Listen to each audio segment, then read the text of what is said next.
Moi, je n'ai jamais trompé mon mari. Jamais du tout. Soit. Bon, il ne s'agit pas de toi. Mais je voudrais que tu me dises, d'après toi, quels motifs peuvent amener une femme mariée à accepter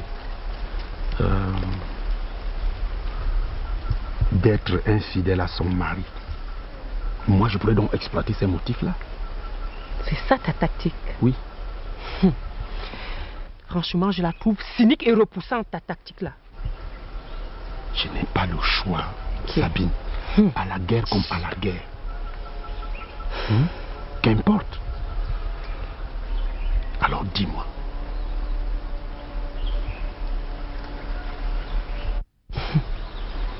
Mais qu'est-ce que tu veux que je te dise? Chaque femme vit avec son mari quelque chose de particulier. Dans un environnement et dans un contexte bien précis. Donc, ce que vit l'une n'est pas forcément ce que vit l'autre. Voilà, oui. Donc, qu'une femme accepte de devenir infidèle à son mari, c'est peut-être parce qu'elle aime beaucoup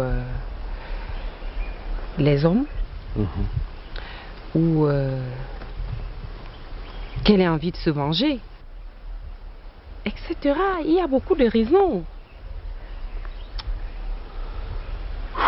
Encore des difficultés. C'est tellement large, tellement vague. Je n'arrive pas à cerner ce que tu veux dire là.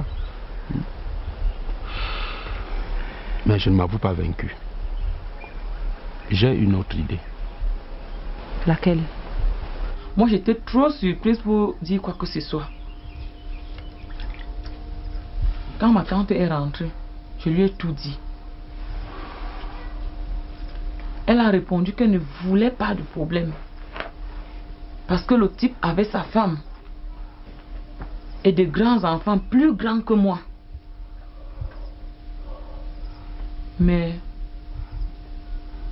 que je l'observe d'abord sans lui dire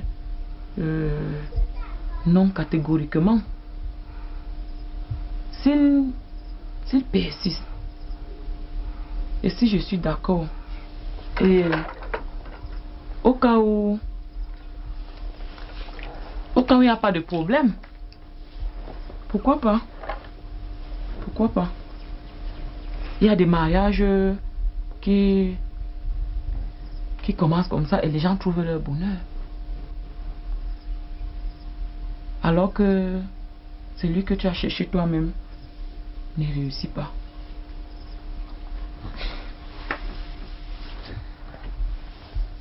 Surtout que Maman Thérèse disait que je pense avant toi à l'enfant. Maintenant que mes parents m'ont jeté dehors, qui s'occuperait de lui?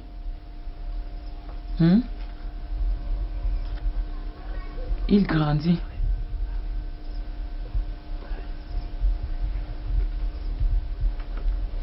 Et en dehors de la nourriture, des habits, il faudra le mettre à l'école, le soigner. Elle, ses moyens sont limités. C'est à peine qu'elle s'en sort même avec ses propres enfants, vu que son mari ne fait absolument rien. Bon, moi, après mûre réflexion, j'ai accepté la proposition de Bono.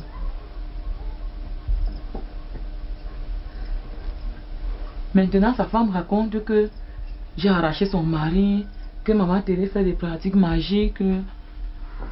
C'est pour ça que Bono veut m'épouser.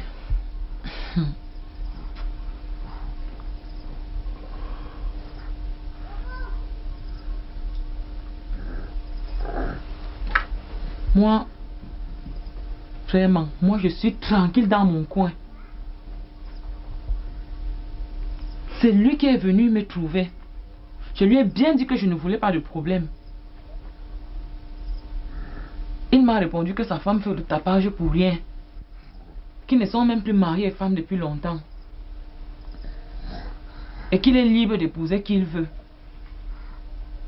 Et que dès que le bébé est sévré, il fait les papiers.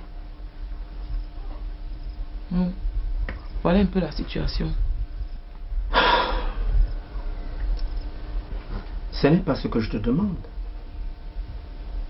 Ce n'est pas je peux. Est-ce que tu veux l'épouser? Est-ce que ton cœur te dit quelque part de devenir sa femme?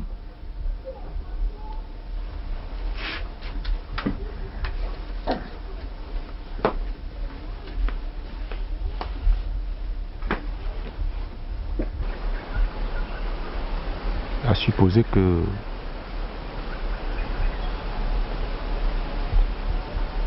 ça soit toi cette femme. Quoi? Mais ce n'est pas moi. Non, je ne prends qu'un exemple.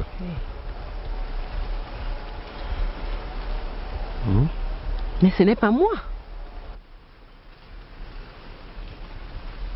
Bon, d'accord, ce n'est pas toi. Bon, si je prends exemple sur toi, c'est parce que tu te connais très bien.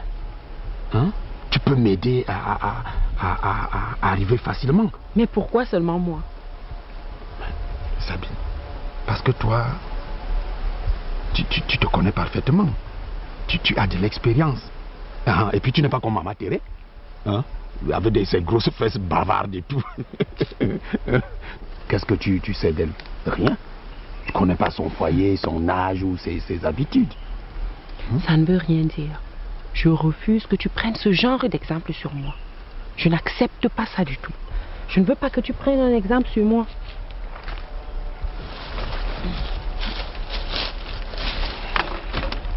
Alors, tu refuses de m'aider?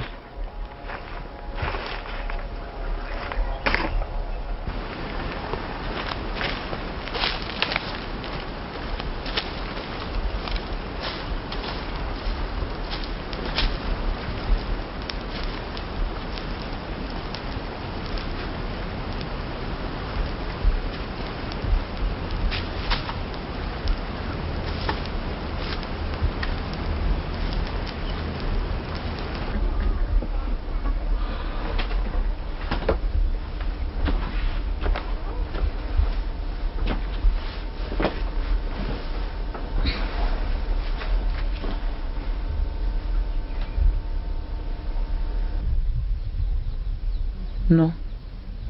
Il est très gentil, mais je ne l'aime pas. Dis-le lui alors.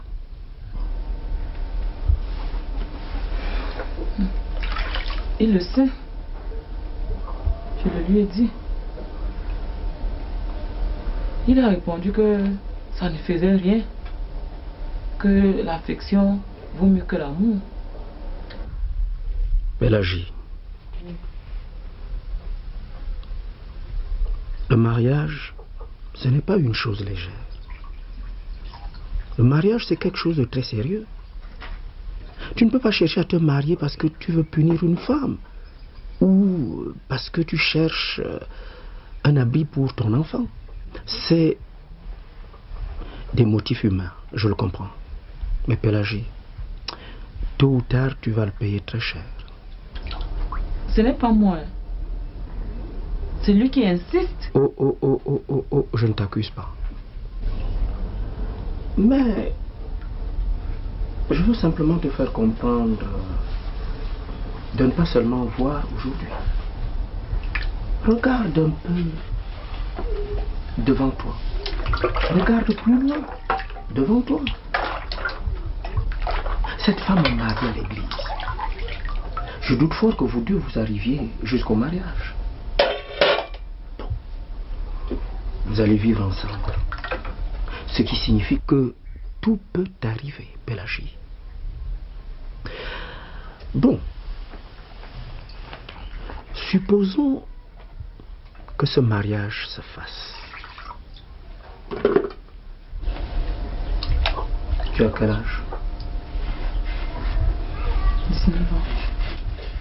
Et lui, certainement 65 ans.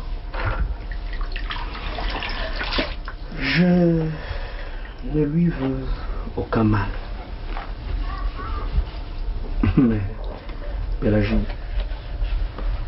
il peut mourir à tout moment. Pélagie, tu es encore jeune.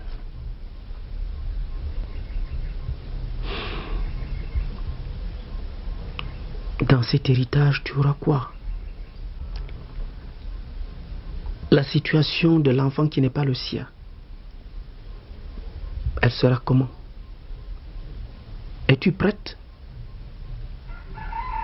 à te battre contre toute une famille? Voilà le sort qui t'attend, Pélagie. Quel que soit le problème qu'il y a entre cette femme et son mari, tout ce qui appartient à son mari lui appartient à cette femme. Parce qu'ensemble, ils ont fondé ce bien. Ma fille,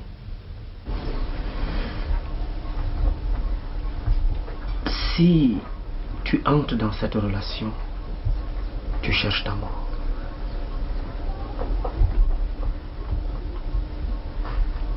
Réfléchis. Tu es jeune. Tu as l'avenir devant toi.